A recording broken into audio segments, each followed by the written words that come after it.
জয় গুরুদেব, জয় জগৎবন্ধু সুন্দর। আমরা ধর্মগ্রন্থ সম্বন্ধে জানতে গিয়ে আমি একটা কথা বলেছিলাম যে মায়া আর যোগমায়া সম্বন্ধে আমি পরে আলোচনা করব। তো মায়া আর যোগমায়া, যোগমায়া আর মায়া প্রত্যেক জীবকে আকৃষ্ট করে, আক্রমণ করে।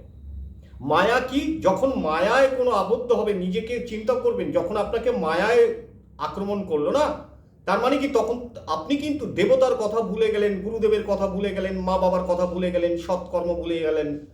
তখন আপনি পয়সার জন্য কিভাবে পাবো, কি খাবো উল্টো পাল্টা, সেইগুলোর দিকে মন ধাবিত হয় এবং আপনি করছেন। তখনই মনে রাখবেন মায়াতে ধরেছে।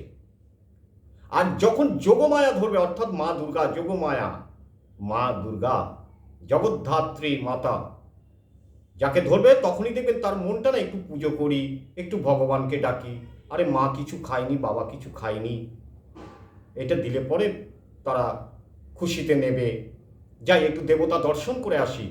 তখনই মনে রাখবেন যে যোগমায়ায় আপনি আবদ্ধ। তাই এই দুটো কথা যদি মনে রাখেন, দেখবেন মায়াটা কাটিয়ে না যোগমায়ার মধ্যে আপনি প্রবেশ করেছেন। তাহলে বোঝা গেল মায়া এবং যোগমায়া। জয় গুরুদেব, জয় জগৎবন্ধু সুন্দর।